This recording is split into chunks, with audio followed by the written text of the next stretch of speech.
I am a very small town in Punjab called Moga. Till my plus two I did there. I couldn't even speak in English. So my interview for GP Group came first and I told them, please don't select me. I don't want to go outside of India. I'm a die-hard Indian national. There was Junoon, right? There was that passion that I want to build a product company from India. A customer will call me. He'll make me waiting for 24 hours in the office. Whole night you're sitting there trying to figure out when this guy will show up. So I went through a lot of hardships in building the so-called India brand. And there were challenges. So 2015 I met Grish for the first time. Where we said, okay, let's bring 30-40 software companies from India together and start writing the playbooks. So that's how actually SaaSBOOMi was born.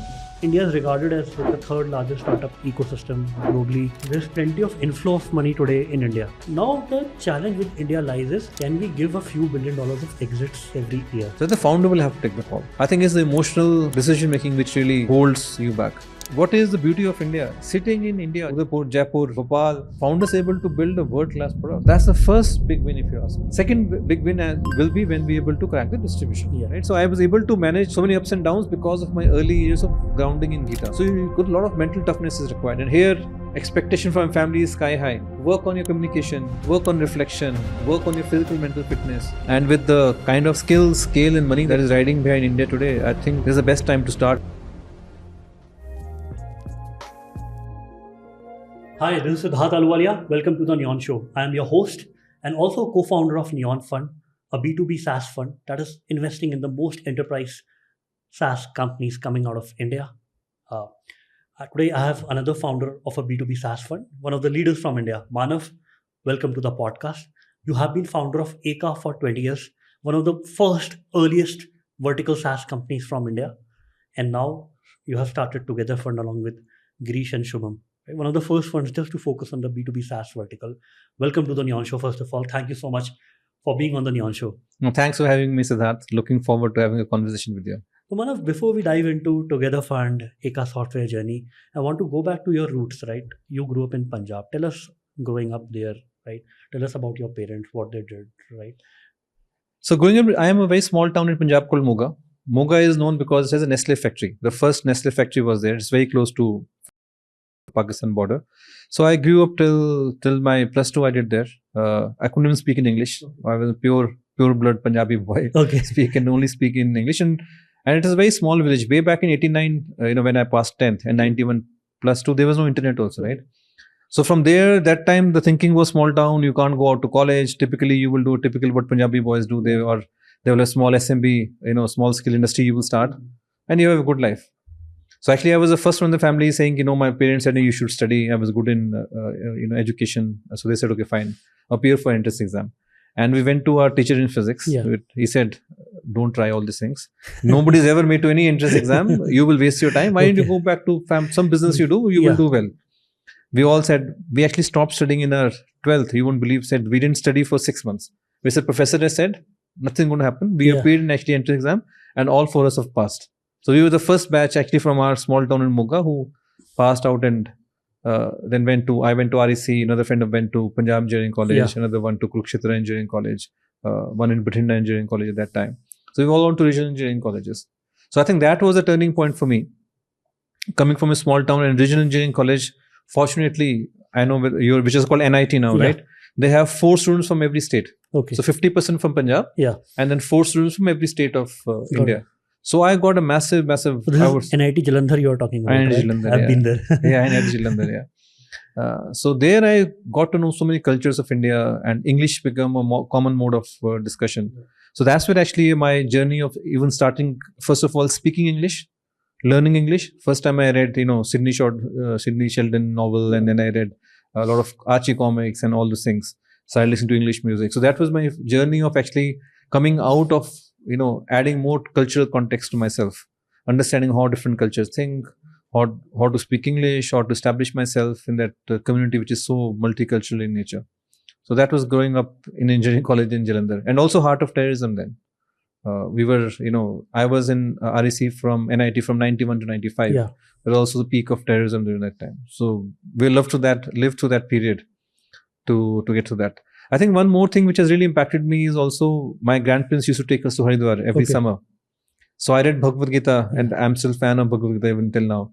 So read about 10 times when I was grade 7. A lot of spiritual and soulful discussions with Gita scholars actually in Haridwar. So that was another aspect of me growing up. Okay. So I was living in these two different kind of worlds. One is very literary oriented. I was very good in reading all the time. Another was very, very spiritual discussions with various people, sadhus, or what you call some Gita scholars who done PhD in Bhagavad Gita also. So that was my growing up years. And does your also family belong to entrepreneurship, like small and medium businesses?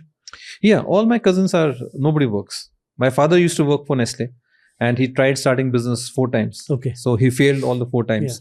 Because he's an excellent engineer. He was he was heading the plant in one of the plant which makes milk, Nestle milk. He was heading that plant in Moga. And before that, I was in Nangal in fertilizer, NFL, National Fertilizer Limited in Nangal. He started 4 or 5 times, but he just could not succeed. So every time he will start, go back to work, earn some money, start, go back to work. So growing up, I have seen entrepreneurship, but at a very small scale. It is like you earn few crores rupees, and you earn maybe 20-30 lakhs profit a year. So you have a good life in a small town.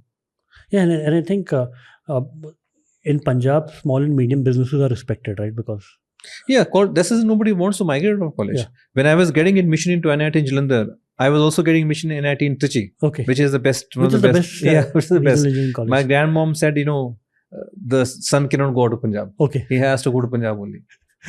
Yeah, so that's how the cultural issue was. So therefore Punjabis don't go out. Either they go to Canada or they don't go out. So only 2 ways, right? So because the life is very good, you earn good money, quality of life is very good, quality of produce is very good, clean air is very developed. So therefore people don't tend to go out. And you still have family back there in Moga today? Yeah, all my cousins are still back there. Yeah. And you go there every year, I assume? Yeah, go there almost every year. My brother moved here. Okay. He's working for Goldman. My parents also moved here since 10 years now. Okay. Yeah, my immediate family is here, but all extended family is in Punjab. Got it. And tell us about what happened after 1995 till you started Eka. What went in the years between? So in 95, when I graduated, I want to do something again. So I actually, my family had moved to Chandigarh from Moga because of terrorism. So Chandigarh is a hub for all the hardware. The Jaguar, for example, brand comes from that, which we use in our homes. So I thought I'll put up a plant which will manufacture all these hardware fittings. And the plan was to get 70 lakhs investment. Okay. My parents said, back then, I'm talking 1995. So I was very audacious to put a 70 lakhs manufacturing plant without having any experience in building the business. So my parents said, of course, we cannot afford it. So I could not get the funding. So then the next best thing was to write an MBA exam. So last moment I went through GBIMS and IIFT. There also, the family got together saying, who will send the son to Bombay? IIFT, which is Institute of Foreign Trade, is in Delhi. So you please go to Delhi. So that's how, 96, I went to IIFT in Delhi. I think also very transformative years because that's where first time I met people pan-India. Engineering college was pan-India from a cultural context. Here people from IITs. IIFT was top 10 institute back then. Still is. And I met a lot of people from St. Stephen, different humanities, obviously engineering. So there I established some perspective on how Indian, the best in class talent looks like. And that time, India was going through the entire branding story. The brand penetration was very low. So I got really fascinated by branding for India that time, especially in FMCG sector. So my dream job was at Unilever. Everybody was way back. So at IIFT in day zero, there are 3 companies used to be day zero. One is Olam International, which is a very large trading company. There's GP Group, which back then was bigger than Olam. Okay. All foreign postings. And then Unilever. So 98, when the day zero came, I got bubbled up to the top. And I had 3 interviews in parallel. Okay. And the campus has a rule, 1 person, 1 job. So once somebody offers a job, you're out of the placement. So my interview for GP Group came first. Other 2 were lined after that. After was Unilever and after that, perhaps Olam. So I went into the interview and I told them, please don't select me. I don't want to go outside of India. I'm a die-hard Indian national. I want to work for branding my country and I think it's a big opportunity. They said, fine, Manav, you have come. You please come have a discussion, 15 minutes. And one of the rules for international trading was that you have to be, first of all, non-vegetarian. You should be open to drinking to some extent level. And you should be open to a lot of travel. Because of global trading. I said, I am none of them. I am from a Baniya family, purely vegetarian. Have not drunk in college also, so I don't drink. I don't want to travel, so not a fit. And they asked me, why do you want to brand? I told them the entire story that, brand penetration only 1%. There's so many sectors from kids brand to, so much consumer goods where things have not really gone as per India should be at that point in time. So after about 15 minutes, I said, okay, we'll select you. I said, why are you selecting me? Because you're the only person, first of all, saying the truth. Yeah. Everyone who came before you, trying to impress them. Yeah, saying that I can drink, I can impress global clients. Yeah. You're first of all very, very authentic and very honest about who you are. Number two, you're thinking laterally. And in trading, we need lateral thinkers. Yeah. Because the entire world moves in one direction. So you need a lot of lateral thinking to say. What does lateral thinking mean, just for our audience? See, lateral thinking means, for example, like we're trading in stock market, right? If you're a retail investor, when the market is about to touch peak, all of us start entering to retail market, right? While you know that, that's not the time to enter and likelihood you won't make money.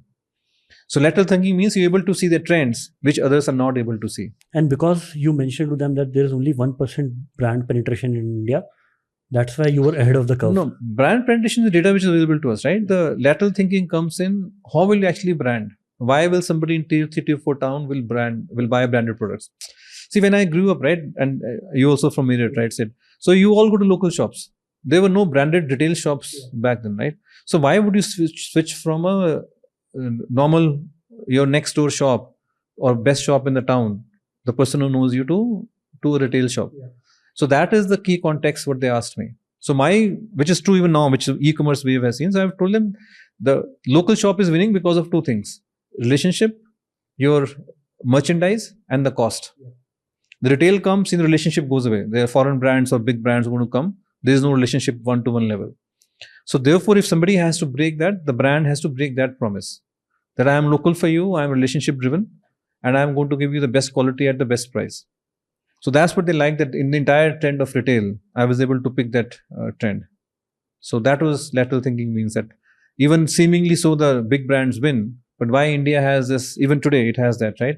In tier 3, tier 4 towns, the small, shop. The relationship with the small shop owner. Oh, shop owner works because returns are easy. Yeah. He will call you, sir, ma'am, aapko ye chahiye, ye naaya hai. He'll do free 10-minute delivery at home. Yeah, 10 delivery at home. And he will talk to you nicely, right? He will offer you, if you go to even to small lanes of Delhi or to Punjab, or even small towns in UP, they will offer you, sir, aap ye coke le lo, samosa kha lo, baitho 10. In big retail shops, they're going to ask you. And for big retail shops, tier 4 towns are not attractive because they don't drive volume. Yeah, they don't drive volume. So e-commerce has changed that. So video shopping, if you look at it, right, is a big trend right now. The social commerce, what we call. So that really started picking up in India because of that trend. And there are many companies who are trying fast fashion now, right? So I think that will penetrate into the tier 3, tier 4 towns.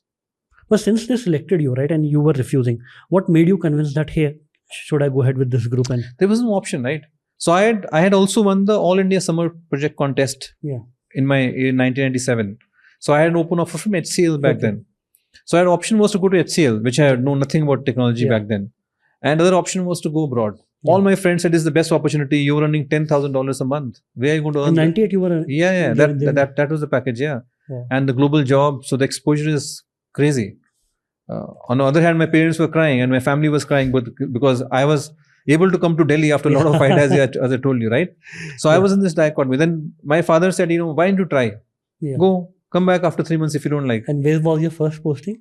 It was in Thailand and Singapore. It was in Asia, And you were managing the trading desk for Asia? Not trading desk. I was a junior most trader to start off. And when I joined in 98, I was lucky to, after 3 months of rotating around various rice trading, coal trading, and green coffee trading, I found my boss, Jens Nelson, his name. He was trading in coffee. And he was ex-head of Goldman in Asia. So with him, I actually built the entire desk from $50 million to $1 billion book in about 2 years' time. So that's where I got a lot of exposure. I used to go to travel 29 days a month. I used to start making calls at 7 a.m. till 2 a.m. in the morning, all across the globe, selling coffee from Vietnam. So I actually spent a lot of time in popularizing Vietnam origin coffee. Okay. So the green coffee that we're drinking right now, so that coming from various origins. Very, very interesting trade. I opened up large accounts like Lavazza, Nestle, Marubeni, Mitsubishi, P&G, Kraft General Food. So I had huge exposure on how to really position the Asian coffees to the global audience at that point in time. And then the night I used to trade in New York Board of Trade and London Futures Exchange. So therefore the exposure was tremendous. And during that time only I got the idea of, in year 2000, my engineering college friends came for honeymoon to live with me, to live in my apartment. in Singapore? In Bangkok. I was in Okay. Bangkok that time. I was in Bangkok for 18 months. Okay. So they came to Bangkok saying, we are coming there. We don't have money. Yeah. Can we live with you? I said, fine. I will move to another Yeah. apartment and I lived there. Yeah. So they came to me and they had started a company called neverdistant.com, flower delivery. 2000 was .com boom. So that's my first, I would say, interaction with what technology could mean. So when they left, I thought, why am I doing everything manually? Because at that time, first of all, it was cold calling. So I had to first procure all the directories of all the coffee companies in the world, all coffee buyers or coffee sellers. So I used to sit and call them blindly. So I said, why am I doing it? Let me create a small database in Access first. So I actually learned Access, Okay. create a database in that, structure some. Then I said, okay, let me also write the notes. Because first time people don't pick up your phone. And then first time they don't give you business. So I started writing notes against every customer as to what am I talking, how am I talking. So that's how the idea of system starts coming into my mind. Okay, that at our company also we are using very, very manually oriented system where I'm doing a trade and giving a chit to a back office girl. And then she makes a lot of mistakes. So when the market is open in the evening, I'm really calling her, why do you make this mistake? What is the actual number? Because I have to hedge my position. I have to trade in futures and option. That's what the idea of actually the building the entire integrated trading back office actually came to mind. And this was the year 2000, right? When the 2000, when the idea came, the first germination of an idea, something like that can happen. And how long before you quit your job then? So, I didn't know how to think about it, very frankly, because coming from middle class family, earning such a good salary, I was the most decorated in my batch also. 3 of us went to GP Group at that time. So there was no reason for me to quit the job. So one fine day, I don't know what came to my mind. I still don't have answer. I just left my job. This is which month, which year? It was in April of 2001. So I just left my job. And my boss had told me, you will make millions. You're good in trading. You build a, desk. Relationship is also build a desk to $1 billion in trading book. So now it's all, scale. So I just left my job. I went to my boss saying, I'm leaving my job. I want to create some system. He said, why are you leaving? I said, no, I want to leave. And in hindsight, I think good thing is I didn't discuss with anybody. Not friends, not my family. I said, I want to build something. So that was my first, I would say first step into the world of entrepreneurship. And what were the first 2-3 years like from 2001 to So 2004? first was, funding. The way I had thought about is, okay, I have 1 year of salary saved with me. I can always go back to India and do some job. I am from IFT, HCL had given me an offer. So I can do some job. So we'll figure it out. So first 12 months was to figure out what to do actually. Because systems I don't know. Funding I had no idea. India had no angel VC ecosystem back then. So somebody introduced me from a trading connection. Introduced me to head of JP Morgan in Asia. So they actually spent 3 months with me. And they said, we like you. We love your profile. But we can't invest in you. You're not from IIT, not from IIM. You never run a business. You never know about technology. And even if you start a trading company, we can consider you. But you're now you will run a technology business. That too globally. That too building products. Without having any experience. And today also, in our ICs, we'll pass such talent. It's very difficult to invest. So they're saying, it is very, very hard for us to therefore invest behind a data point. So they passed. Okay. I had no option now. 6 months had passed. 6 months of runway left. Yeah, so runway left. Then suddenly, I don't know what brainwave case. Let me go to the chairman of the group I used to work for. So his name is Kirit Shah. And he know you by first name? He knew that I'm the junior most and he's the chairman of $4 billion company, right? So he knew me that I exist, but he didn't know me as such. But I know that I'm doing good work at a junior level. So he knew my first name from that perspective. So I barged into his office. I just went back to the office and without any appointment, I said, I want to meet him. His name is Kirit Shah. He said, fine, meet me, come in. So he called me in, had a half an hour to 1 hour discussion. He said, fine, I'll back you. And that was a $1 million funding. Yeah. Right? So that's what I asked him how much. He said 1 million. I had no clue. Very frankly, I had no clue how much I required. I just said 1 million. And that time, how much did you dilute it for that 1 million? So that time it was about 60%. 60%? Yes. Wow. Yeah. Because so we discussed simple that let's do 60-40 split. Okay. There is no concept of dilution. There is no concept of even shareholders agreement. So post that, I called my cousin who used to be Supreme Court lawyer. His name is Nidhesh. He was very, very, kind to help me in building the first shareholders agreement. It was all first thing for me. See, I was 27, 28-year-old. What more can you expect? $1 million. You don't think about equity. You don't think about anything at that point in time. And that was the starting of Eka, or Eka started further down the line? Further down the line. So then now I've got secured the capital, but the capital has not come to the bank. I said, I will draw down whenever I need. Because I thought, what will I do with $1 million in the bank? Then the question come now, how to build a software? Because I have no clue about software. Then I called my friends from REC who had come to live with me saying, I want to build a software. That's okay. This is one consultant. Our batchmate from REC is there. Call him. I called him. He said, fine. You come to India and do a tour of India. Okay. I went to actually Bombay, Bangalore, Delhi. And I met all the services company. Saying, this is what I want to build. Quote me some price. Yeah. I went from Infosys Wipro down to everybody. He could get me to all the companies. Yeah. So people quoted from $300,000 up to $1.5 million to build such a software. Yeah. I said, this is crazy, man. Then I was able to negotiate with a company called eCapital Solution, which is Trigen Technologies, listed on Bombay Stock Exchange. Saying, you take some money in equity, I'll pay you 100,000 in cash. Yeah. Because I'm like a trader. I'm trying to trade and preserve cash. Because cash is the only language I understand. There's no valuation game I understand at that point in time. They said me, okay, then what is the valuation of the company? I said, 10 million. They said, fine. So my first contract I signed was 350K services outsourced to Trigen Technologies in Bangalore. 350K contract, 100K in cash, 250K in equity. And they took 2.5% equity for that. That's how the first tryst with Bangalore started. Then I came down to move to Bangalore. Okay. And then I started traveling. Now the question is, who will design the software? Because here only services. They said, sir, please give us design, give us functional specs. I had no clue about what functional specs are. So then I devised a scheme. Okay, I start drawing the user screens because I was a user myself. I used to travel around the world 25 days a month, sit with the people I know and design the screens of how will something like this will look like. That's how the user interface was born back then. And from there, the journey started. In 2004 is when officially actually the Eka was born in Bangalore in August, 4th of August. That's when we incorporated the company in India. Then by that time, I started getting customers. First product version came out. So we got first 5 customers pretty quickly in the first year itself. So I actually never used $1 million that was given to me. Okay, so how much did you take it out of? Maybe $300,000. Okay. And then I was profitable all the time from there on. And from then, day one. When did the next funding happen for you? 2009-10, when Nexus. So we were cruising on pretty well. We crossed about $3-4 million in what first 5-6 years, which is big back then. Big, still big. Still big. Still big. And sell to enterprises. Yes. I didn't realize that time, but now when I invest, right, and we look at other SaaS companies, it's all purely enterprise sales. The minimum contract was 70,000, so that and the pricing wasn't very interesting that time. We said we'll help you save 1% back office in Europe. So 70,000 euros is the cost of one person in the Europe. You must not have realized back then, right, that you were one of the first enterprise SaaS companies from India. SaaS was not even a word that time, right? Simple enterprise software company. So please understand, I'm starting the company from no background in business or all in software. So all just happening organically.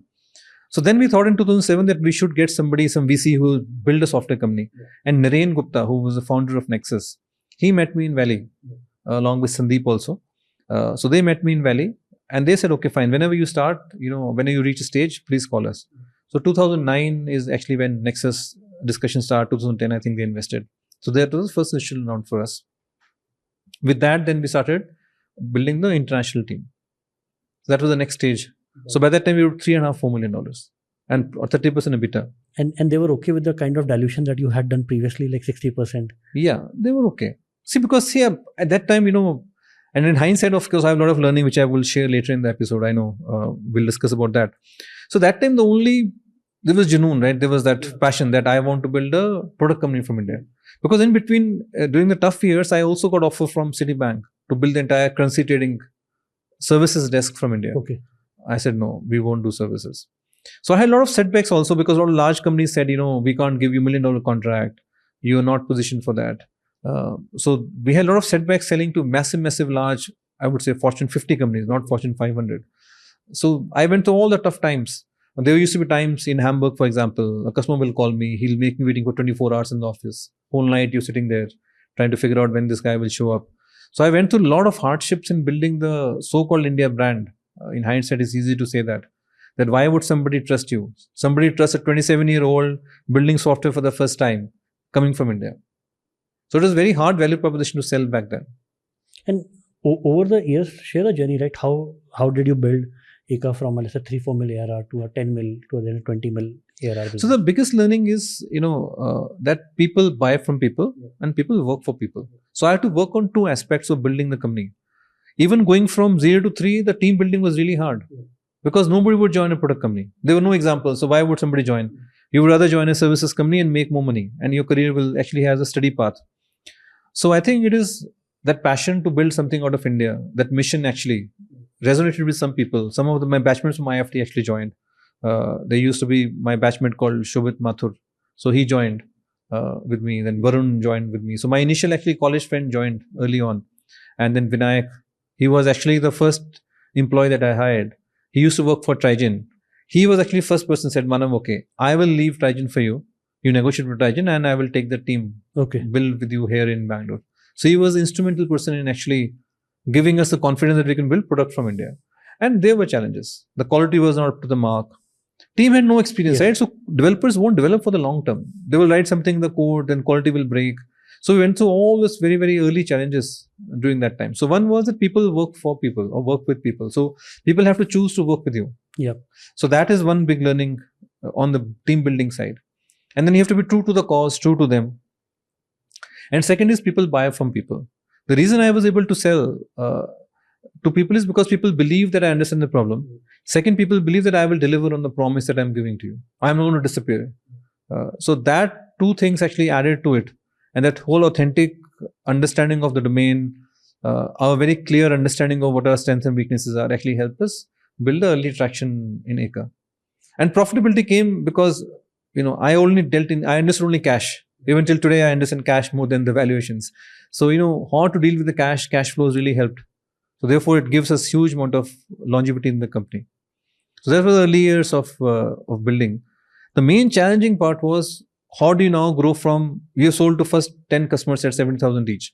Now the deals happening at $1 million license. This is all license-based business back then. So how do you get there? So in 2007, a very large listed company called Noble is a almost 50 billion market cap back then. They actually called us saying, you're a young guy, we are looking for something, which can give me a training technology. So willing to bet on you. This is an RFP and you won't believe that we don't know how to write English in that RFP. RFP typically requires huge amount of 500 pages. Yeah, and a lot of explanation is required. And even till today also, I don't know how many Indian companies are actually spending time on writing it properly, right? But back then we had no knowledge. So I get a lot of flack, then the person said, don't even talk to me ever. So I actually called him. I said, I'm coming to Singapore. I'll sit with you. I landed up. I said, let's have a coffee. He came down. So I went through a lot of tough hardships. And team here was literally, shaking. International buyer calling you on the phone and giving you all the names that you can think of. People are not just used to taking that kind of aggression from global buyers.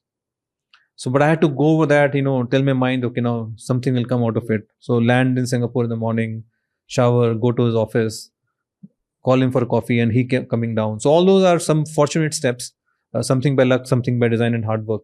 So they all came together, and then he agreed to give us the first $1 million contract. Okay. So that was the first $1 million contract.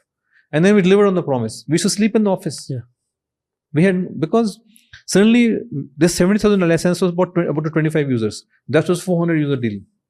Software could not scale to 400 users. And so back then, cloud was not in the shape that it is today. Yeah, cloud was not there. Services. Even enterprise also was very tough. Yeah. Security management. So team really did well. So Vinayak and team did a fabulous job actually in building that. And then another person actually came on board. There used to be a gentleman called Karthik. Yeah. He used to be the CEO of Sterling Commerce, which IBM acquired. Yeah. He somehow magically appeared through reference when we got this big contract. He said, Manav, I am here. I am confident in you and your team. We will deliver. Okay. So he joined as Chief Operating Officer. He then with Vinayak and Shobit actually start building that core of the team to actually deliver that kind of scale. So that's how the operation scale started coming. And then the next challenge was, how do you build a sales scale? Because I was the only person who was selling back then. So first few missteps happened in sales also. So first we hired actually the head buyer of the company who was the first customer. He started liking the software a lot. He said, can I join you guys? His name was Paul Lorentzen. I said, join. I thought, okay, now he's a domain knowledge. Maybe he'll be able to sell. But that didn't come out to be true. For sales, you need a sales skill. Yeah. So we were in a fix in 2009, just before Nexus funding or about Nexus funding came in. So I thought, how to build a global sales team now? So only thing I could think of is cold call all the head of sales of competition. So we deal in a market which is, automating all the commodity companies like Nestle, Kraft General Food, Unilever Food, Rio Tinto, Vale. And there were about I would say 10 large companies back then. Large means above $100 million. So I called top five, and you start dialing the head of sales. So one person named Rick Nelson, he picked up the phone saying, okay, fine, I will need to talk to you. And then he said, leave it. It is not good experience to work with Indian companies. So I had to then similarly, had a coffee with him in London, called him in London overnight. He came to London and then become a good partnership. Then he stayed on for 10 years to build the entire sales team. And he was heading the London office? No, New York. Okay. So he was based in New York. He was traveling to London. Okay. See, this is a challenge. What happens is that nobody will believe you. I think there was zero trust back in India. Zero trust. So trust is not there. And trust comes from the data-backed companies who have come before, right? So in absence of that, so the first is you build relationships and build trust. So therefore, second learning is that first was, people work with people and people buy from people. And second is that you have to build trust and relationship with the people around, whether it's customer, whether it is your own employees, whether it's your own partners. So that's the journey is then started getting onto it. And that's how, Nexus came on board. And then in 2013, 13-14, we touched about $34 million in revenue. 34? Yeah. And 9 million in EBITDA also. Yeah. We acquired 2 companies, one in Canada, one in Australia. And that's the point in time, we said, okay, let's get a private equity capital. So Silver Lake came into board. Okay. So that's how Silver Lake investment happened. $40 million we raised. Probably the largest raise back then. Yes. So that was the journey. I think back then Freshworks were raising their $1 or $2 million check from Axel. Correct. They were just starting. 2010 it was in Greece started. Correct. That's the cloud wave starting, right? So I'm still running in a license till 2014-15. And then the oil crash happened. And the entire oil crash led to then, suddenly our biggest customer, started going to losses. They closed shop. Our revenue started coming down. So 2015 to 2017-18 was very, very hard for us. Because commodity markets didn't support us. So end market didn't support us at all. And that's the point in time I took a hard call to pivot the company to cloud. Okay. So that was a hard, there's a lot of learning on how to manage the board. But one thing I was very clear that I want to take all my partners along with me. Yeah. Relationship does matter. Yes, it is a hard conversation for me, for them. They also invested from the perspective that we will do M&A. And now I'm saying I will build, cloud software from India. And back then the problem was again the trust issue comes. Because nobody in the team has ever built a cloud software. Yeah. We're a licensed software. We've done a pretty good job at that. But cloud is a totally different ballgame. Yeah. So we had to go through entire building the trust. So it took almost 3 years to pivot the company to cloud. And so when were you a full cloud ready company? 2019. Got it. And I believe at least because whenever a license based company shifts to a completely cloud based model, at least I have seen half of the revenue churn. 2.5 times is the number. Yeah, so 2.5, not only churn, because let's say if I'm selling goods for you for $1 million, then typical subscription will be 350K. Yeah. So not only the churn happen, your revenue top line starts coming down and profitability goes away. So it's a very, very tough pivot. And we did pivot on the technology and we did pivot on the business model and then also kept the company profitable. Only for 2-3 years in between we were not profitable. Otherwise, we brought the company back again to profitable. I think what has really stuck along, this is that my team stayed with me for 10 plus years. And a lot of credit goes to our HR person, Shuchi. So she, I think, joined about 13 years back. So she actually helped me build the culture, which is one culture across the globe, which could bring the core team together and also keep the extended team intact in Eka. Our average tenure is 7 years. Through all ups and downs, market going up and down, cloud wave came, India went through ups and downs. Our average tenure has not been impacted. And that taking people along with you, the culture of people want to stay in the company, that had really, really made us come out of the crisis and then come out to this exit that now we have got for ourselves. So I think a lot of credit go to her and how she helped work with me as a true business partner. I often tell people, HR is an underrated skill because we don't think about people as much. But I think people is everything if you think in the end. So I think how to build global teams, how to build org structures, I think that's also one of the key aspects of my learning in building Eka so far. And it has been like brutally tough because there was no playbook back then. Right now, today we have playbooks. Yeah. So I tell everybody that when you were building India back then, and Greece also went through the same thing, right? You're actually building the infrastructure. You're not only building the company. Infrastructure, I mean, you have to first hire people, then train people, then they will not know the function. You have to almost convince the investors. Investors also very early in their journey. So, and then the customers, market is equally tough. So you create 2 levels of infra. One is a core infra. It's like you're not only running the train, right? You're putting the rail tracks as well. So that's what we did. That's how I actually met Girish in 2015 when we were building this. Avinash, who runs SaaSBOOMi now. So Avinash, along with Shailesh Sharma, started something called iSpirit, and then Product Nation was the theme. So 2015, I met Girish for the first time, where we said, okay, let's bring 30, 40 software companies from India together and start writing the playbooks. So that's how actually SaaSBOOMi was born, along with Avinash, Krish, from ChargeBee, Suresh from Kissflow. So we all came together saying, okay, let's start building the playbook of how to really build the software company from India. And one, I think, good thing we decided that we will be very honest. We will simply share what has not worked and let people learn from context and collaboration. So that's how my meeting with Girish happened. And then Girish and I had a very good journey working on SaaSBOOMi together. Incidentally, we also started investing in angel together. And the reason for that was nobody will invest in SaaS back then. You know that. You started fund 5 years back. I started in 2012. My first investment was raised in 2015. Yeah. So that tells you, nobody will believe that India can really gain market share in products at that time, right?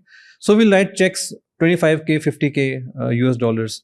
And almost every weekend we'll helping one founder or the other. So that's how both our portfolio grew to 100. Girish had about 60 investments. Fesho really scaled like hockey stick, right? Eka still went up and down, right? So we had two different journeys in the same time frame, same decade. So he had portfolio 60 plus company, I had about 40 plus company. So 100 plus portfolio company.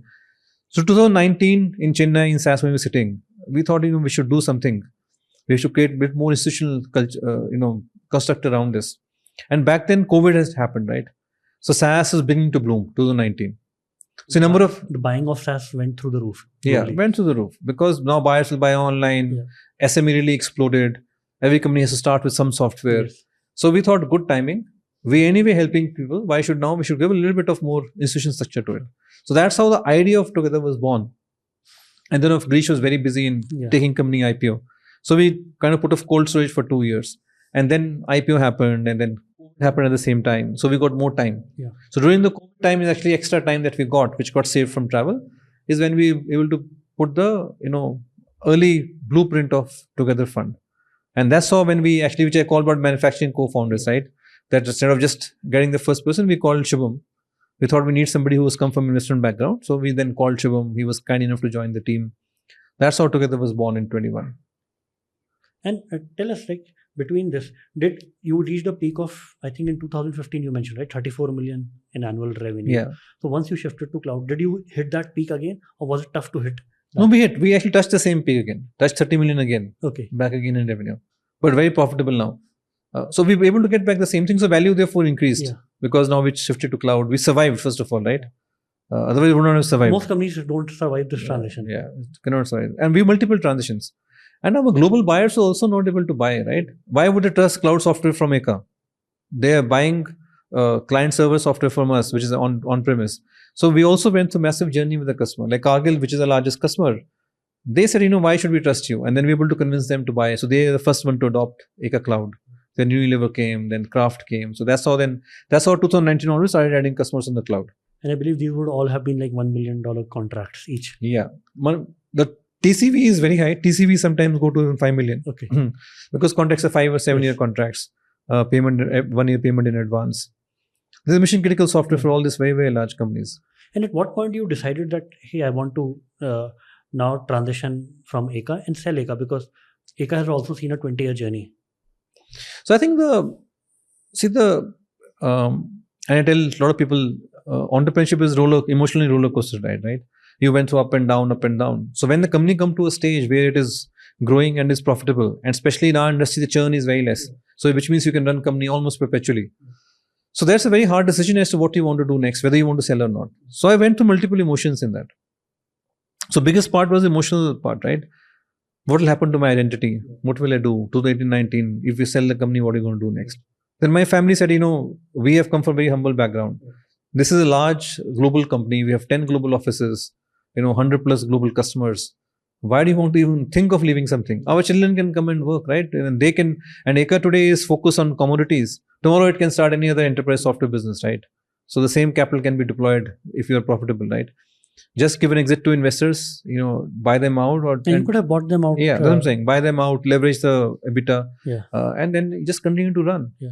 So I went through a lot of ups and not ups and downs. Almost. This is which year? This is 2018-19 onwards. Okay. Yeah, because things were very tough. So how to give an exit to investors, because Nexus would have invested for 10 years back then. The fund cycle would have completed. Fund cycle beginning to complete. Silver Lake has finished about 7 years. They also need an exit. And employees who've been with me for 10 years, right? They also want to see some money. So I had a lot of massive pressure on what to do. And then the AI wave also came. So I then thought of, it's a good, one of the, I think introspection if I did was what really excites me. So because I think we were blessed to have enough money, enough capital. So at least finances were taken care of. You were profitable, so no pressure. Yeah, no pressure. So profitability and your personal finances actually makes a huge amount of difference as well. Because a lot of founders don't do secondary. A lot of founders don't think of their salaries. So I think my financial position also helped. My composition was good. I had done some secondary in 2013. So that also helped in decision making, which I'm going to explain to you. So then I thought through what really excites me. So what really excites me is mission of building global companies from India, which is what SaaSBOOMi is. The reason I'm able to passionately work pro bono for such a long period of time, because I really derive pleasure in building India as a brand. And that's what drove me back actually in 2004 and 2010 also. When I got this big contract sitting in front of, Minneapolis, headquarters in Kargil, and you're convincing that why India is able to deliver to you. It's not just about you. So that is introspection I did when I reflected on it.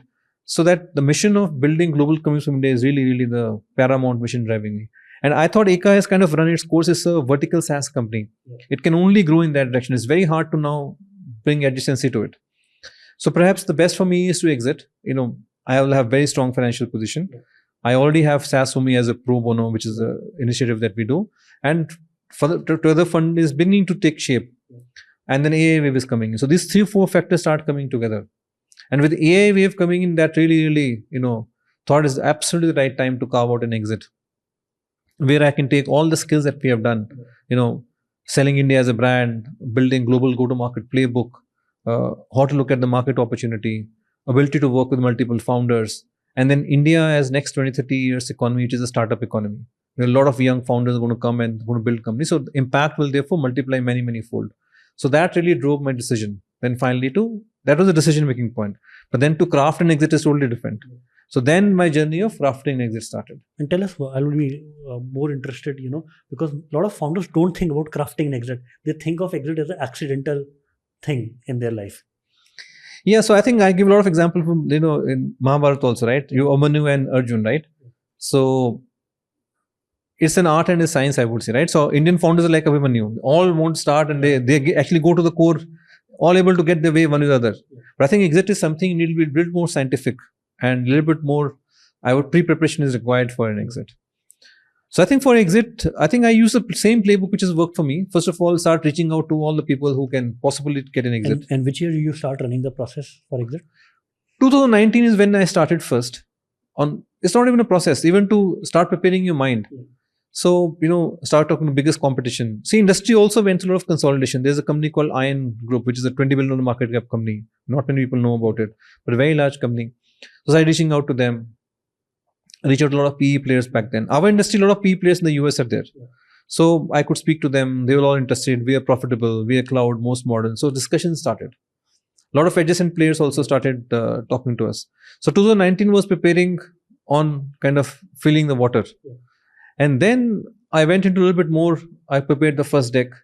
Went out, reached out to them. Then began to understand what are they actually looking for. So a lot of time we believe our business is best, is doing well, is profitable. But foreign buyer has a lot of other, I would say regulatory risks are there. Though we're a Singapore headquartered company, but our operations are majority in India. So how the taxation regime will work. How will the withholding taxes across 8 different locations or 10 different locations that will work. Then what buyers are going to look for diligence. I can get the term sheet, but the transaction may not close. It may take 3, 4, 5, 6, 1 year. And that is a very tricky period because employees start leaving you. Your buyers are concerned because you're selling the company. So I able to therefore, I would say, create a blueprint in my mind as to what is required. So 2019, 2020, 21, 18 months to 24 months was actually creating the blueprint. It's the same playbook when I started in coffee business in 2000 in Singapore, Bangkok, and then when I started Eka. to first call and meet people and create a blueprint on what are the key drivers behind an exit. So therefore, key drivers are this, right? Key drivers are how clean are your books? Yeah. Is your finance really in recognition is in charge? Your compliance is up to mark. And a lot of founders I see miss that part. So finance operations become critical success factor to your success of exit. So I prepared finance operations. Are all the customers happy with you? Yeah. Yes, 100 customers over the number of years we've amassed, but do they know who Eka is? Do they know our service? Do they really value our service? So customer becomes another very big aspect of it. Number 3, then what will happen to me once I sell? Because a lot of investors or the strategic buyers want to stay for minimum 2 years, if not 3 years. And I don't want to spend more time. I was very clear because my mission is totally different. So which means your next level has to be ready to take on almost every single thing that is day to day from you. So I started that transition. And the fourth was obviously getting the board and the shareholders aligned. So I understand the lay of the land, put the blueprint together, and then I started the journey. So first was actually passing on the day-to-day operations to my team. Got it. So you came out of a role as a functional CEO. My role was still the CEO, but actually it's about creating the system and processes. Functional CEO, because if you now come out of functional CEO, half the people will leave you. Because they will say, why are you leaving? Why you want to plan to transition? So you also give them the confidence that they can run the business on their own. And the confidence can only come when you have a data-backed and a system-driven company. So that was the transition. We worked with McKinsey in between, the team from Sid and Noshir from McKinsey, they came on board. They helped us put some processes in place actually. So we put all the dashboards, start measuring from product to R&D to sales to pipeline to revenue operation. So the entire thing became more data-driven and dashboard-driven. That was 18-month transition. Finance got extremely good. It was always very well done at Eka. So compliance was really on the notch. So I did all this process. In the meanwhile, we also hired a banker in between to reach out to more investors. And then banker didn't work out for us. And then I took over the process myself. And then I finally shortlisted about 4 or 5 investors. One was strategic investor, there were PE players. And what I was solving for was my exit. Yeah. And the exit for the employees that I have stayed with me for 10 plus years, right? They should make money and they should have option to run with the company. So I'm very glad that now when we did the exit, so all of them have taken senior positions. Global chief operating officer, global CFO, global human resources. So they are running the company. And I'm able to get my exit the same day the deal transition got closed. So that is the process. And the investors also got their cash. Yeah, all cash deal there. Yeah. So therefore, I was optimizing for again what I'm doing next instead of trying to maximize every single aspect. So that's the mistake I think, it's very hard to step away. I can say it's easier said than done, because when you're in the process, you want to maximize everything. Timing is very hard to do, right? Valuations are low. Maybe after 2 years, valuations are high. There's another debate. People went to me, why to sell now? Wait for 2 more years, profitable, doing well. I said the issue is not whether company will be, company can be sold at a high valuation, but valuation almost doesn't matter to me as much. What I want to do next and what excites me matter to me most. But I could say that because I'm financially in a good position. If financially I'm not in a good position, I won't be able to do that. Whatever said and done, right? I can boast out there I was, but I think your personal financial situation and family support are the both have to be aligned. Are the two biggest thing. That's one learning I have got for all the founders. I tell them, take care of your health and make sure you have family support and love. Because going through all this emotional roller coaster, otherwise very hard to come out of it. Somewhere or other you keep faltering because there is no clear line of sight. And there is no good and bad, right? Whether you get an exit of X or somebody got 10X doesn't really matter. The question is, are you happy with what you got? Are you able to make your employees, partners happy in that process? And did you do a fair deal or not? So that process is the most difficult part of managing the exit. So therefore, I would, advise to the founders, they have to think about exit almost 2 to 3 years in advance. Prepare for that. Prepare for that, yeah. So it's a full preparation. And when did the papers get signed for the exit? March 26th. March? 26th this year. Okay. Yeah. March 2024. 2024, yeah. Wow. March 26th, 2024, correct. Okay. So paper got signed. I then transitioned out of my position. The PE firm was acquired STG, it's a Symphony Technology Group, $10 million PE firm, very, very good firm. They are owners of RSA, SurveyMonkey. So they hired a CEO because they're trying to consolidate space. They probably invest $500 million in the space and consolidate. So they're very good partners. So I'm still a board advisor, helping them and wherever they need my help. So they are now taking the forward. Therefore, my team has taken over the management team role along with the CEO who is based in London. That's how Eka has his own journey. I'm carving out Together, right? Together is the second fund now. That's how the whole idea of Together as an operator-led fund actually born. To help founders through these To help transitions. to reach. See, the issue what happens is, and said you have been investor for 6, 7, 8 years now. Having an empathy towards founder is really, really hard to understand what founder is going through, to think like that. So we are taking decisions from a founder's perspective. Okay, if you come to us and after 3 years said, Girish and Manav, we've done enough, I want to exit, and I'm making $2 million, we will say fine. Yes, we are long-term investors, we'll find the next investment who somebody wants to build a company for long-term. And we completely understand everybody may not want to go to, for 15 years, 20 years, right? And there's some people who want to, build some game-changing companies out of India now. So it's very, very exciting time to build entire US-India corridor, look at SaaS and AI. So companies, I think, can be built faster now. And in your whole experience, right? Today you're almost 51, I assume. 50, just turned 50. Just 50. Yeah. Right. So almost you have spent the last 25 years of your life building Eka, right? And you have seen the ups and downs where there was zero ecosystem. Now we have India is regarded as like the third largest startup ecosystem globally. There's plenty of inflow of money today in India, right? Every year at least we cross a few $1 billion of funding across the stages. Now the challenge with India lies is, can we give a few $1 billion of exits every year? Like you gave a clean exit to your employees, to your shareholders, to your investors. How do you think we can do that at scale now to show that, hey, we are just not a theoretical ecosystem that you keep on money in hope that it will exit someday, but like really manufacture exits? So I think it all starts with founders. There's a popular belief that investors control everything. It's founders who control the destination of the company. So I think it all depends on the founder, first of all. Now, having said that, what does it mean, right? If you look at just the SaaS ecosystem, we're about 15 companies, about 100 million plus. We're about maybe 125 million plus, give and take on that range. And maybe we have another 150 above 10 million, above 5 million, another 200 companies, right? So they all can possibly exit. Even a company below 5 million can also exit for an IP sale, right? So the founder will have to take the call. That do I want to build a company for long term? How do I give an exit? What is my equity in the company, right? How will I create value for myself and for my shareholders? That is the founder decision making will have to change. They have to start thinking about exit. And many are thinking. As I'm speaking, like in this podcast or otherwise, also I did a session with 18 founders about 2 weeks back under SaaSBOOMi. So we are beginning to discuss openly about an exit. And when I say an exit, it doesn't mean that founder has to exit. I'm talking about the exit of the company so that the money can circulate, right? That's what you're thinking about. So then exit means either you can be the owner of the company, give an exit to the investors. You can you can take debt and then give an exit. And some few companies have done that as well. You can go for an IPO if company can scale to that level, right? Or you can be part of the consolidation game. So all 3 or 4 kind of exits are possible now. I think you have to just be prepared. And I think we'll have to go through the emotional honest with ourselves. If you ask me, founders are very smart. They build a company to level whatever they have built. So I think they're all commercially pretty smart. I think it's the emotional decision making which really holds you back.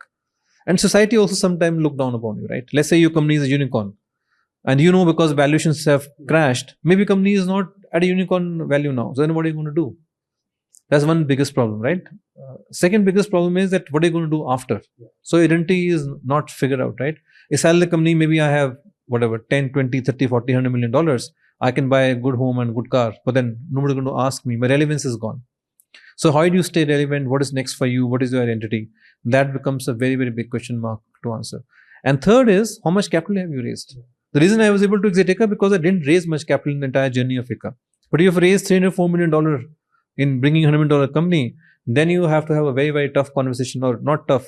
I was relationship-oriented conversation with your investors to see how do we come out of this. It's good for them to take the money back. It's good for me to understand something from that. I think investors are very open. I think investors, when I meet investors, to rate stage investors in the US who are investors into India big time, some of them are very, very open in saying, okay, let's have a conversation around the table, because it also helps me circulate the money. It helps company have its own course. So I think these 3-4 things we have to do, and more awareness we go around. I think that, exit is not a bad thing. There's also timing of exit, right? So there's a time to enter, time to exit. Yeah. We believe that we can run the company for the next 40 years. And that is because all of us started company when we were very young. 25, 26, 30, maybe 32 is a most, I think, average age or 80% companies will land in that age group of entrepreneurs, right? So people don't think when you are 60, what are you going to do? They all think they're going to just continue to run forever, right? And the companies can run the course forever. They can go way after day, but people don't, right? So you have to think of those transitions also. I think those things have to come. So few other fundamental things I think which we can do is that if there's a self-realization with the founder that why should I be the CEO of the company forever? That'll also help you think about exist in a dispassionate fashion. And the other thing is that, right, these are the internal circumstances. What are the external circumstances? Like, is there enough inbound from, let's say, the US market, which is the largest acquirer for SaaS companies globally, that, hey, we want to acquire more Indian SaaS companies or build out of India SaaS companies? So the global buyer doesn't look at India SaaS, first of all. They look at what is the value I'm getting, right? So what are the values Indian companies are bringing? One is your market share, customer, churn, NRR, which is how much you're making from existing customer cohort, and how you can leverage your India center. So typically in an acquisition cohort, you're going to compete with other US companies also, right? Then what will tilt the balance towards them? So the two fundamental things which I think can really help is your customer score, customer NPS, voice of customer, I think always stands out. If your customer is reviewing what your product or service or the company, you will stand out. And second is the profitability profile. The gross margin profile, the actual net profitability does matter a lot. Because inherently, if you're India-based company, right, you should be more profitable in a US-based company, right? So why you are not, if you are not, right? So that question somebody has to answer really in a hard fashion. Because so far we went through hedonistic wave of growth. Cost of capital was almost zero. So people just invested crazy after growth. Now the question is, can you be more profitable than the US counterpart? The answer is yes. At Eka, we were more profitable than the US counterpart companies. Eka EBITDA can go up to 50%. Our customer profile is the best in class among our competition. Even the larger player, even $500 million revenue company has lower customer satisfaction than us. I think these two fundamental factors actually is a great question. These two fundamental points actually helped help having Eka exit today. Without that, it wouldn't have been possible. Otherwise, what is the buyer buying? They want to buy, IP. By the time you have scaled up, IP is far behind you. IP is almost a given. So I think these two are the absolute business fundamental, and third is the regulatory framework. Where are you incorporated? How clean are you? How compliances are? So for the PE buying Eka, right, it was the profitability, the NPS among the customers, that was what mattered the most. Yeah. And the industry dynamics, of course. Yeah. Your industry has to be up for consolidation, where a strategic buyer or a PE player is willing to do that. But there are many industries like that in the US. So these are the two fundamental factors they look for. So they're not looking for Indian SaaS company. They're looking for any businesses which has these characteristics, right? So NRR becomes really, really important. A lot of us, avoid that. But NRR is, because NRR is linked to your churn then, right? So your churn, NRR, your profitability, your customer voice or customer NPS, really, really key fundamentals. So another question that comes to my mind is, right, that we are both investors in B2B SaaS, right? But the question that globally that gets asked is, India has only produced 15 companies till now, which is more than 100 mil ARR. For example, for a Together Fund 2, which is 150 mil fund, and if you're thinking, let's say, I want to return back in next 8 years, 600 mil back to the LPs and still holding 10% at the exit stage, which is less probability, but let's consider that. The total value of the portfolio that needs to give that exit to you is 6 billion across 30 to 40 companies. So can India produce those kind of software outcomes? Yeah, it can. So I think if you let's take a little bit back calculation, right? If 2010 people asked you how many companies India have produced, zero, right? So software ecosystem started in 1980s in the US, right? So India started catching up in 2010 onwards. Let's take that decade, right? So 3 decades after US. So in 2010 decade, 2010, zero. Maybe there were a few companies like iFlex and all those things, but they were all multinationals, right? 2020 or 22, right now 15 companies. So it's 15x growth if you look at just pure growth, right? And today we have about, I said, 200 companies above $5 million, maybe 100 companies above $25 million, so somewhere around. So I think India can get to 100 companies at 100 million by 2030. Why not? Definitely India can get to that. So typically 15 in this decade. In the next decade, I would say 2030, 2032, give and take plus 2 years here. We can produce 5x of what we produced before, first of all. Definitely, because the playbooks are there. Founders will take more risk, investors are willing to take more risk, and that is the promise of Together Fund, because we think we can give operational help at those critical stages of whether to early PMF, then early scale, full scale, and even lead to pre-IPO and IPO companies, where Grish and I can provide those inputs which are critical at some stage of the company. The founder does all the work, and founder is the master of the ship. But we can give that coaching and mentorship during that really critical times of the company. So we believe India can create, and we have the data now. I think enough data is there to create that. And also, as the fund size grows, typically you can go for 15-20% ownership also, because we can double down.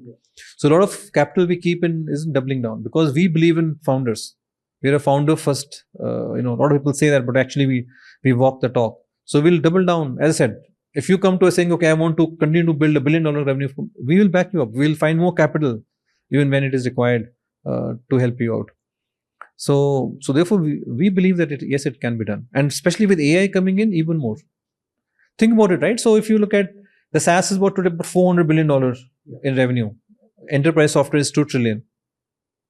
So penetration of cloud is growing, is about 30-40% right now. And then AI is coming and adding another $150-200 billion as we speak today. Because a lot many industries like legal tech, your entire documentation, financial advisory, wealth advisory, there are many such areas which was not possible through software alone. Now software and AI are penetrating them, which are called AI first markets. So that has added another $150-200 billion market cap. So India has to just gain very, very small portion of that.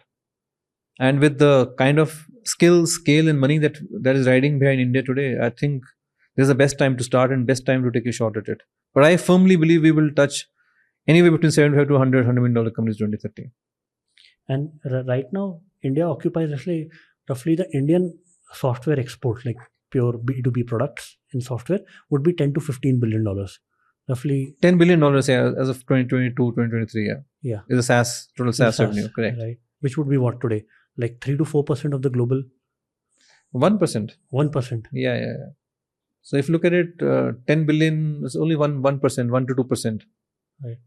So this is another wave that, this can go up to 10% in the coming years. We're projecting about 6%. Yeah. If you go to 6%, because SaaS is also penetration also growing, you will touch about $60-70 billion in revenue. That's what you need to touch to get to that $500 billion to $1 trillion market cap. Yeah. So I think India can touch that. I think for me, the larger question is different. One is that, can India touch 75 to 100 million company? Yes. But can you build a company with more capital efficiency? Which means, see, on an average, a SaaS company takes $125 million to touch 100 million. Yeah. A fintech company probably takes $250 million, right? So that way, SaaS is extremely capital intensive. And a B2B marketplace will take probably $300 million to touch 100 million in revenue, right? So can we create companies from India, because we can run operations much more leanly at much lower capital cost? That will also create a massive value creation. Can our gross margins and net margin ratio be higher, right? Yeah. Typically, gross margin in software is about 70 to 80%. Therefore, can I create a 20% EBITDA company instead of, negative or just about to break even company? I think these are also important aspects which I think India has a huge role to play. And services companies have shown that. Services company, if you notice, they went through all the waves. From after Y2K, people said it's dead. Y2K was one off.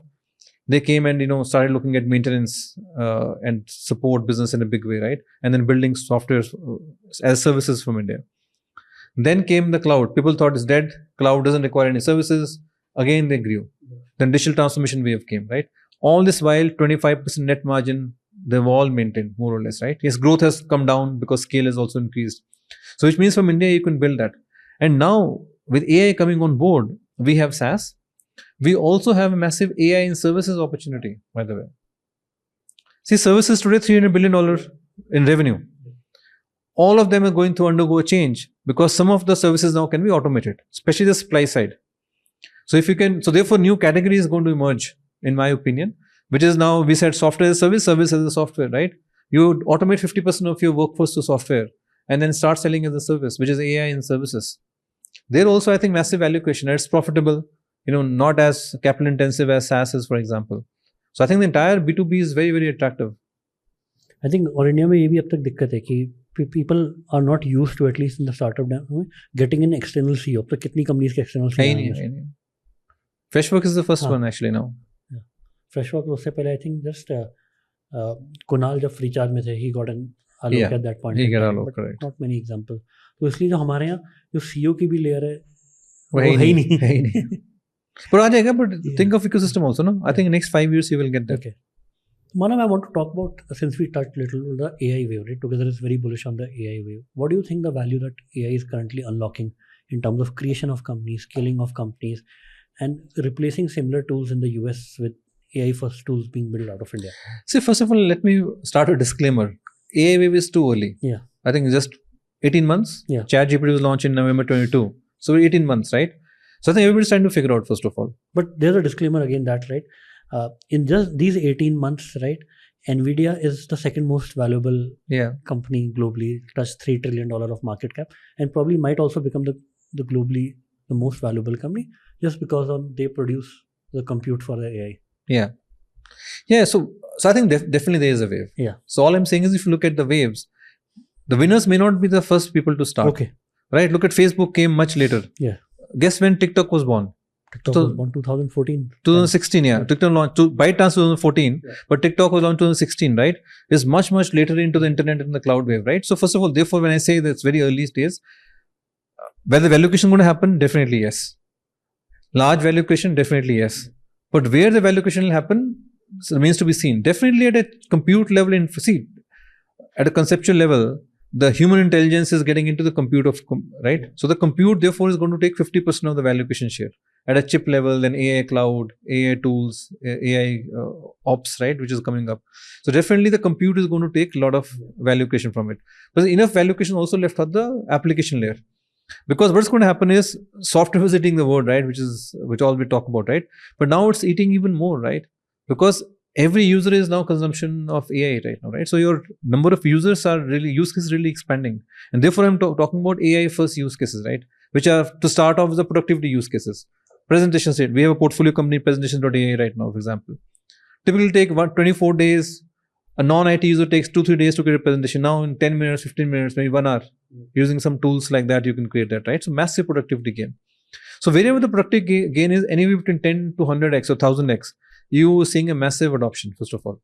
Even in creation of all this, therefore, videos and text to video, text to voice, voice to video, all that multimodal, you see all the models also getting there, right? Massive value creation. Otherwise, you and I sitting on one Canva, it should take us so much time. One pamphlet will take 2 days, 3 days, and we'll make a lot of mistakes. We'll find a UI expert who can do that. All that is not required anymore.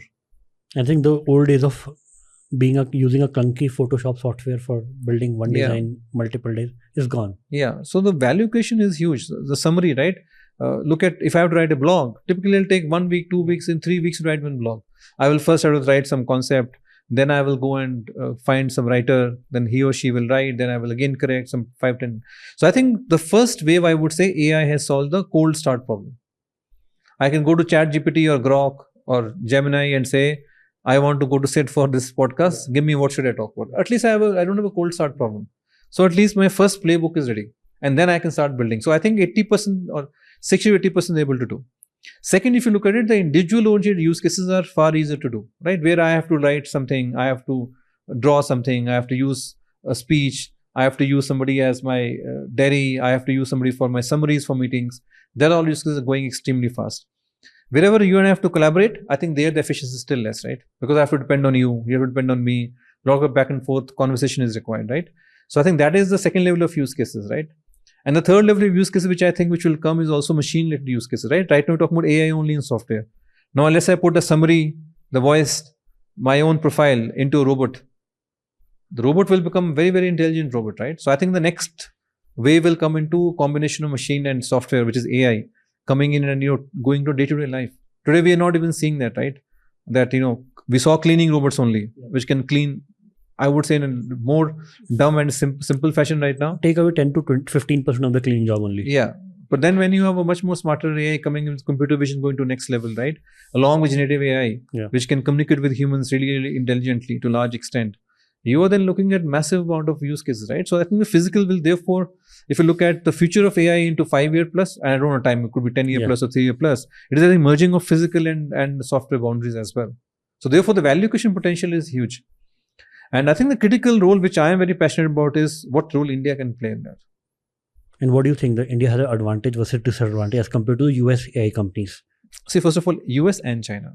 China is also far ahead. TikTok came from China. They mastered the algorithm, right? They're competing with Facebook and taking the market share away from that, right? The entire video thing innovation came from TikTok, and then Facebook kind of copied it, right? And then YouTube followed that with the YouTube Shorts. So I think China is also, we have to be careful about China as well. They're also innovating very fast. India definitely have a role to play. Can India be number 2? Number 1, I doubt it. I don't have visibility to it. Can India be number 3? Yes. Because of sheer economy of data, scale, data, people, talent, and Indian young population. The number of AI companies getting produced from India will be huge, right? Yeah. Because we are now running the wave where like people have made money from Freshworks, Yeah. they have made money from Eka, and I assume in the next 10 years, there might be 100 such outcomes. Now we have a handful of outcomes. So I'll tell you, it's a very interesting, you brought up the statistics, right? So in Together Fund, when ChatGPT was launched, Yeah. first 6 months, eerie silence. We saw maybe one company a month, which is an AI. We thought something is really wrong. Maybe Indians are not getting it. We are not able to get it. What we can do as a fund. After 6 months, we started seeing about 10 companies a month.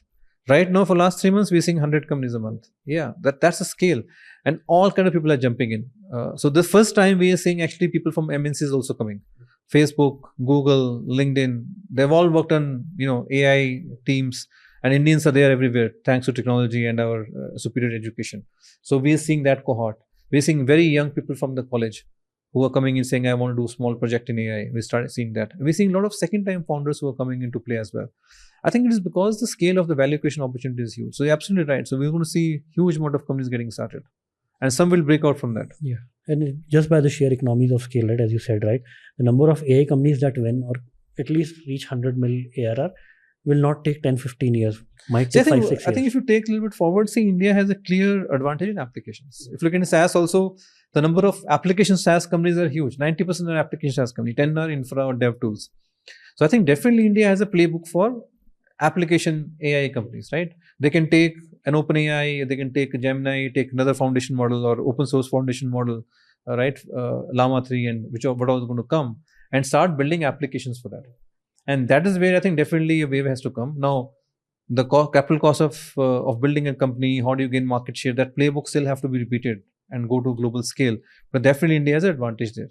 I think when you go a little bit more deeper into it, you have to see how to build a fundamental advantage in data and build some homegrown foundation model companies also. Every single country is doing that. Even Middle East has Falcon, right? Europe has Mistral. US, of course, has OpenAI. Elon Musk has started Grok, right?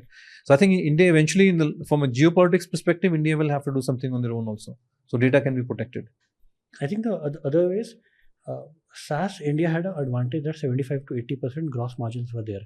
With AI, the gross margins are shrinking because pure AI core application SaaS, if we talk about, right? Let's assume 50% of the compute gets eaten up, right? So earlier you were just paying the cloud providers 15 to 20% of your revenue, let's say AWS, GCP, Azure. Now, on top of that, you are also paying the likes of foundation models like OpenAI or another 20%. So where do you think then the advantage of India cost structure is getting taken away? See, I never thought India is a basically cost structure, because you cannot win in the product business just by the cost structure. So I think it is also added to, yes, of course, cost is one part of it, because you can start the company at a much lower, cheaper cost of capital, right? But I think it is also the customer service. It's also what you follow on through. Yeah. I think enterprise business is a bit different. I have different experience. See, if you look at even AI wave also, enterprises are still not adopting the AI software. They have budgets for AI. They have budgets for AI, but they are not sure what to put it on. No, I think the issue is that the trust is not there because of hallucination, right? If you're Unilever, if you're a Kraft, you're going to depend on AI to run your supply chain as yet, because you have to put goods on the shelf in the morning, right? So you can't depend on AI as yet. So I think there's a bit of lag in enterprise adoption to what AI promise shows right now. That's number one. Number two, so enterprise will pay you that premium if you can deliver a trustworthy software to them. Because they are not optimizing for the cost from you, right? Whether they are paying you $1 million a year or 1.2, it's not going to hit their bottom line as much, right? What they're looking for actually is something which is secure and it's not a black box. Today, people are scared because they really don't know what the foundation model is learning from you, right? It's going to come and eat you and eat your business. You may give away your competitive advantage. I think those are larger concerns. So therefore, the companies who are able to transition into the enterprise side of the business will be able to retain the gross margins to a large extent. So pricing it just automatically. The cost of compute will come down, right? Cost of API is very high right now because there are very few companies. But now when there are open source coming in and the foundation models are becoming more specific and some are more generic as well, the competition is coming there. So your cost of APIs will come down because adoption will increase multifold. So they will make money and the cost of usage API same thing happened with cloud also, right? 2013-14 when the cloud came, how much was the co-location of one server costed? Massive. This is a company called Rackspace. If you go back, they used to charge $5,000 a month or that range. Now it's even few hundred. That's what AWS came to innovation, saying that you pay as per use, right? Therefore, startup can start with $100 credit or $1,000 credit, right? Same thing is going to come here as well. So I don't think that compute will become a massive cost structure. In the short term, yes. But in the medium long term, I don't think so. The larger battle to win is, can you win the trust of enterprises? And how do you win that, right? Sitting here in India, when your tech is in India, you face the same challenge like building Eka. How can we at least come on par when? I think if you produce a product which are at par, always the first game in the product business is your product has to be the same quality as any other company in the world offer, whether from Australia, which is Atlassian, or number of US companies and European companies who do that. So I think today our entrepreneurs can definitely do that. And especially hybrid teams, right? Today we are seeing teams where one person is based in the Valley and one person is based in India. So those teams can definitely do that. Or even companies starting from India can also do that. So I think the first, we have to make sure that we don't rush into it. If I was building a company again today, I will make sure that I will absolutely offer the superior product quality. When I say product quality, it is not simply the workflow anymore. It is how do I handle hallucination? How do I handle the security? How do I handle the entire black box, right? How do I make sure testing is transparent to enterprises? I think those things will really help. And then how do I build a relationship? Go and sit with them, tell them you're going to be around for a long time and you're going to invest along with them, do experimentation along with them. That's how you win the trust of the enterprises. So I think that if the trust is won, you're going to get the premium pricing. So definitely that is going to happen.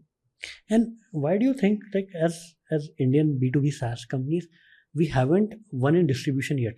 Because for example, if you see US SaaS companies in the last 3-4 years, Wiz, Ramp, and there are many other examples, they got to the scale of 100 million ARR in 3 years.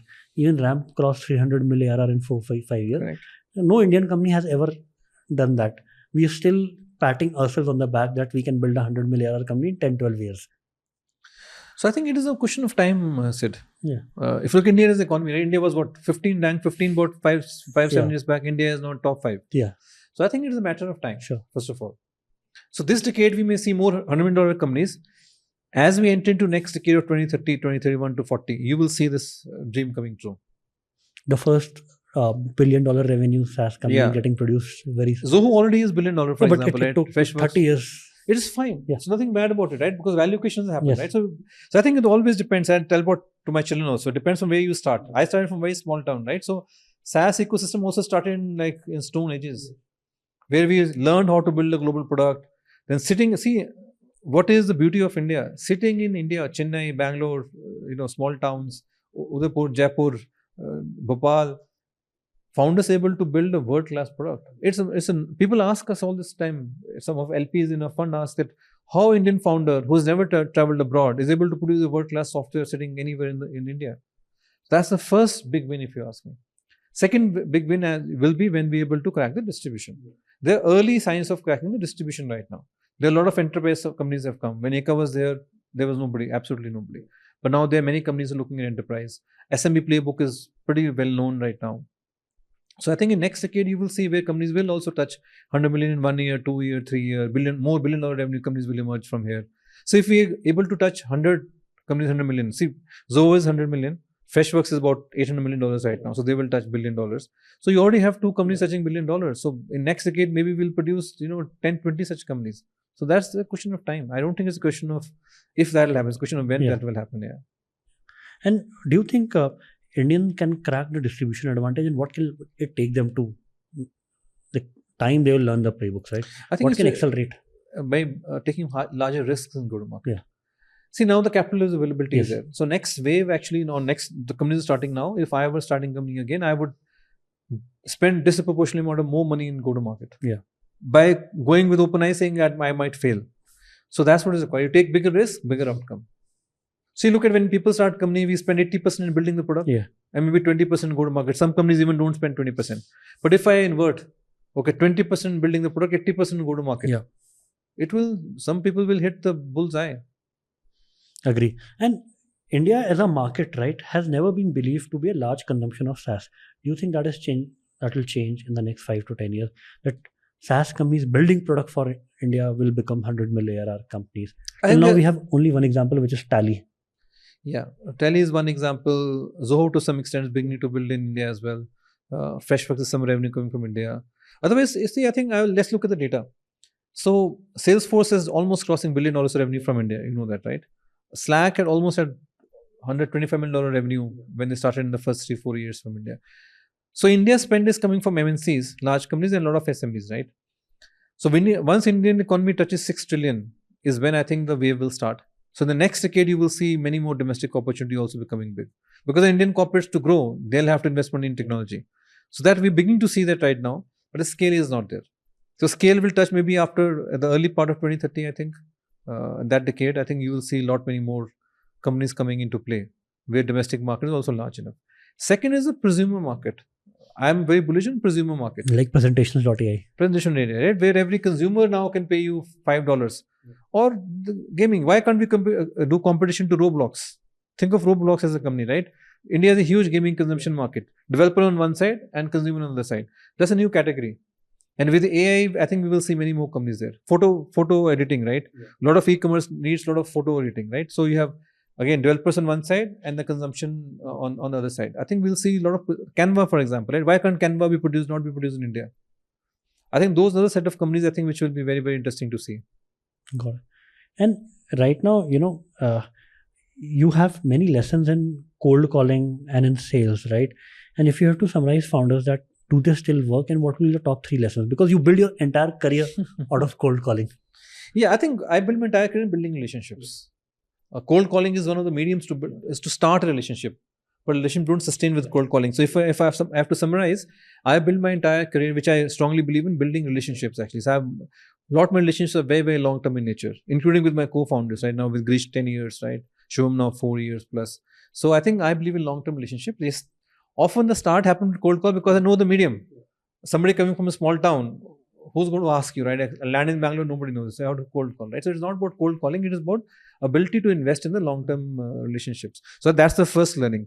Think long-term and think relationships. Don't think the activities involved. Activities changes from time to time, right? Sometimes it's a cold email. Sometimes it's a chance meeting in an event, right? I met Pallav, for example, who's also invested in your fund at an event, for example, right? And then he's a friend for last 15 years now. So a lot of time it is the relationships. So it is therefore invest in the relationships. Biggest learning. Second thing is invest in your physical and mental well-being. We didn't discuss mental well-being a lot, right? So I was able to manage so many ups and downs because of my early years of grounding in Gita. A lot of time I went back, a lot of downtimes. Imagine you're going in cold winter, harsh December, January, there's nobody there, and sometimes people refuse to meet you. You're just waiting days and days in a small hotel. And I was vegetarian back then, right? So you got a lot of mental toughness is required. And here, expectation from family is sky high. So how do you live to that, expectations is, you have to invest in your mental and physical well-being. And that can happen if family is your big supporter. You need some support on your emotional side to be able to go. And third is the fitness. On the physical side, it's late learning for me. First 15 years, I didn't take care of my health at all. I traveled like crazy. I ate whatever I can. Thankfully, I didn't drink much because, my family, as a teetotaler family, so I started drinking very late. So I'm not a big drinker. Yeah. So I think taking care of your health on physical fitness is really, really important. So second is therefore take care of your physical and mental fitness. And third, treat the funding as your own money. Treat the investors as your partners. Because they're also riding the ship along with you. You are the founder. You are the ones who actually are in charge. People say investors are driving me crazy. Investors are doing things. In my experience, always nobody can drive you crazy. Founders are crazy enough to start the business, right? Yeah. So what more craziness do you need? Founders know exactly what's happening. The question is, can you tell the first lie to yourself? Are you truthful about things, right? And how do you navigate through that part? I think that is really, really important.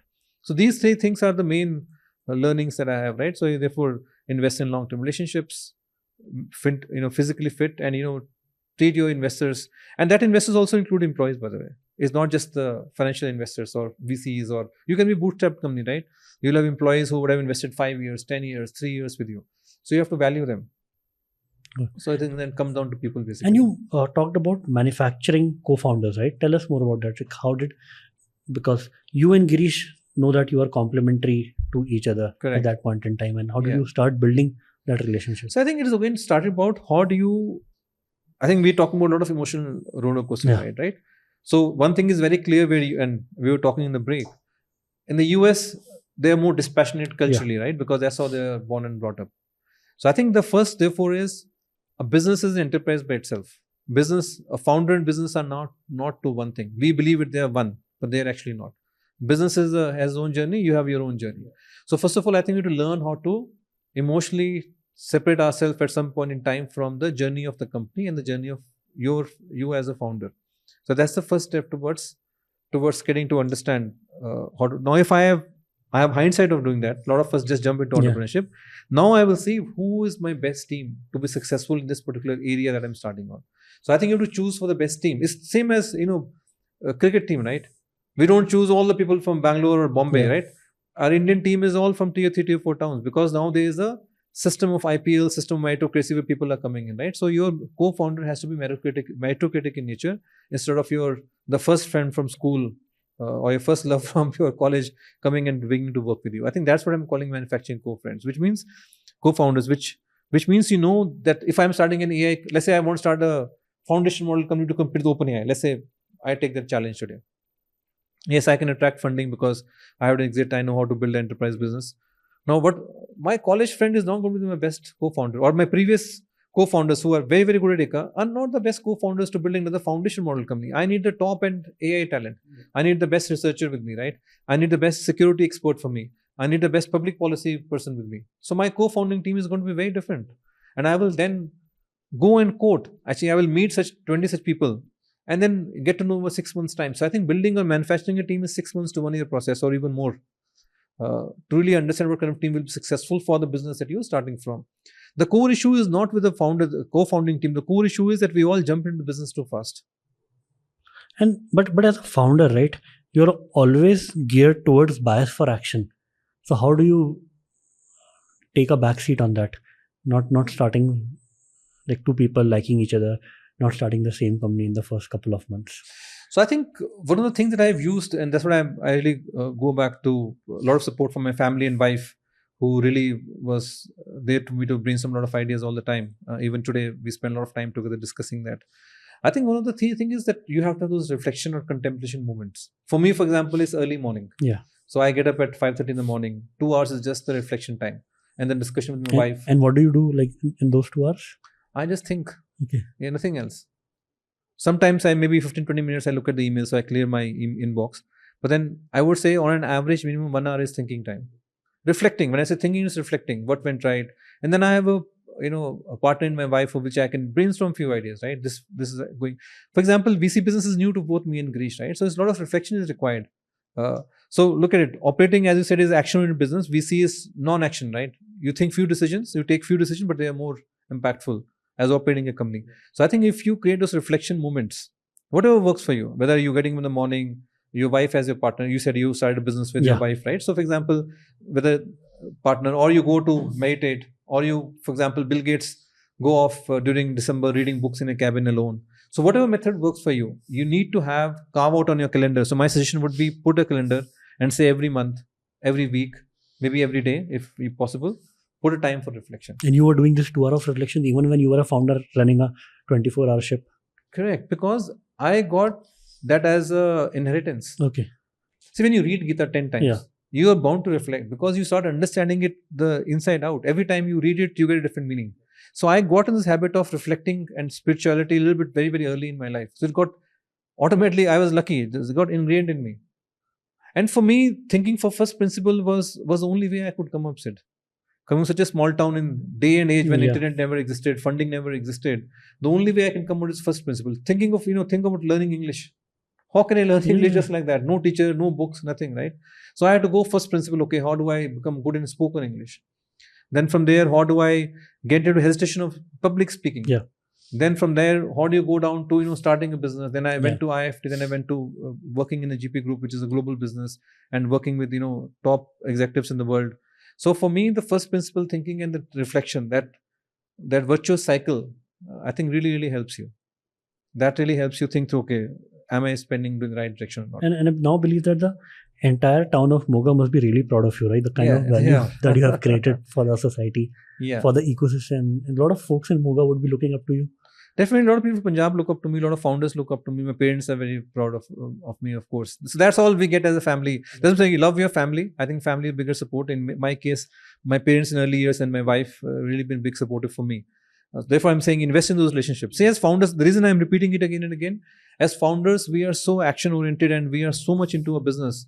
Nothing, we don't look at anything else. I think the biggest challenge for Indian founders is, as you mentioned, how do you detach your identity from your business? That has not happened till yet. So because most of them have come from middle class background. So this is the first money they are seeing, or first success, even if money doesn't drive you.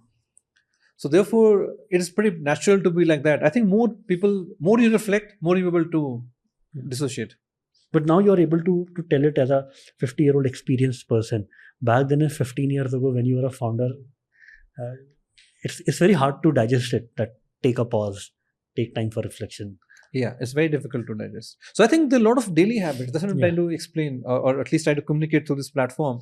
That a lot of your daily habits helps you scale later on in life. Whether discipline in the early days, the way you communicate. A lot of us are also not very good communicators. Agree. I came from Punjab, I don't know how to speak English, don't know how to present myself to the investors or to the buyers, right? So I think work on your communication, work on reflection, work on your physical, mental fitness. That also is a part of building a company actually. It's like an athlete, right? So I often say it's like sports, right? Virat Kohli or Sachin is not Sachin because they are just good in batting, right? They are disciplined, right? They get up in the morning before every match they practice.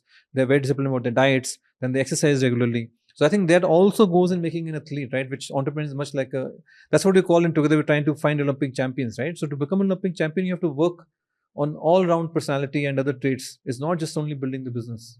They all help you. No, thank you so much, Manav. I enjoyed this conversation a lot. I learned a lot. Thank you for sharing your journey candidly. Thank you for sharing the lessons, right, for the last 25 years, what you have built, what you have created, right? Looking forward to working together more with you as Neon and together. And thanks again. Likewise, really enjoyed the conversation. Said you're doing a brilliant job in building this platform over the last 5-6 years. And that really helps in building the ecosystem. Well, thank you so much. At SaaS enthusiasts that we are, I think every such step that you've taken, I think adds a lot of value to what people are doing. And more you communicate this platform, I think more founders and entrepreneurs will born. The goal is, right, from at least this conversation that we do, how can more founders think about creating exits for themselves, for their partners, for their team, right? I think if that message goes well, I think both the time that you and I have invested would be a huge success. Absolutely said. Really, Thanks again. Nice being here. Thanks.